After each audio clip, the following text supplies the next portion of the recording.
The essence of true Dharma lies in understanding oneself and the divine within. Sanatana Dharma, often misconstructed as religion, is actually a universal principle accessible to all. At the heart of Sanatana Dharma lie the Vedas and Upanishads, which aim to uncover the truth of one's identity. Sages, rishis, and siddhas have eagerly sought this knowledge.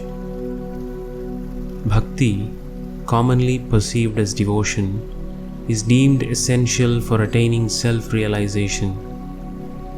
This raises the question, can we truly understand our true nature through bhakti?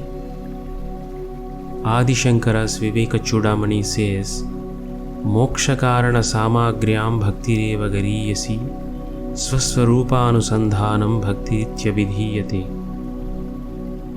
This indicates that bhakti is key requirement for achieving salvation, which involves recognizing the self as collective entity rather than an individual. Bhakti facilitates the connection with this collective self. The collective self represents pure consciousness or awareness, from which the world emanates. Maya, in this context, is the illusion that generates the perception of the individual self. Maya binds the individual to the material world, leading to the cycle of samsara. The illusion of individuality created by Maya obscures our true self, which is pure awareness.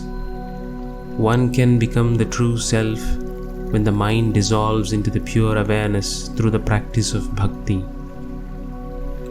Yogi Vemana, a yogi from Andhra Pradesh in India, existed in 17th century, says, Manasulona putte maya samsarambu, Manasu virigeneni maya tolagu, Manasu nilpeneni mahitane brahmambu, Vishwadabhirama vinuravema. This means that the illusion of samsara originates in the mind. When the mind is freed from attachments and bondages, this illusion is dispelled. By stabilizing the mind on the true self, also known as Brahman, one attains the state of Brahman. And he also says, Brahma managavere paradeshamuna ledu, Brahma managa taane battabayalu, Tannu taanirigina taanepo Brahmambu, Vishwadabhirama vinuravema. Brahman is not located somewhere in the heavens. It is omnipresent. It is found within oneself. The one who realizes Brahman as their true self has already become that. The Upanishads state, Brahmavid Brahmaiva Bhavati. The one who knows Brahman is none other than Brahman. This wisdom has been passed down from ancient to modern sages. Sadashiva Samarambham Shankaracharya Madhyamam Asmadacharya Paryantam Vande Guru Paramparam. I salute and bow down to all these gurus. One who knows the self by experience sees the world within. Hence, it is because of the Maya the duality exists. Bhagavan Ramana Maharshi of Arunachala prays as follows. Neevu ne nanuga nityanandamayamuga niluchu sthiti karuninsu Arunachala. O Arunachala, please bestow your grace upon me, so I may experience the bliss of unity with you. The ego represents the individual self, the living being.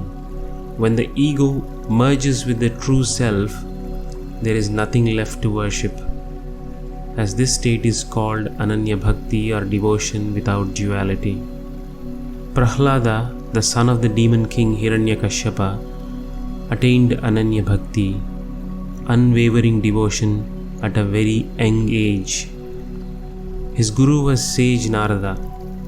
In the Bhagavatam, Prahlada perceives Hari as all-pervasive Lord.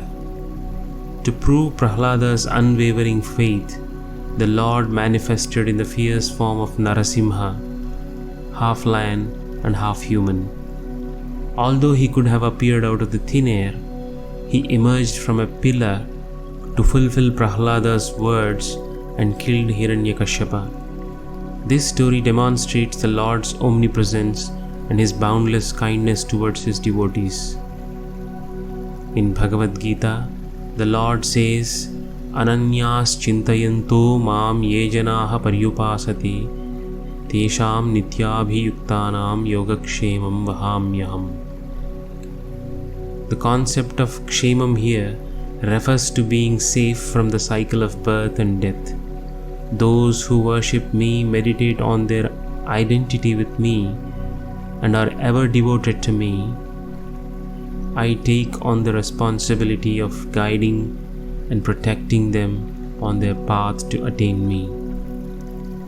When Bhagavan Ramana attained self-realization and renounced everything, he was drawn to Arunachala.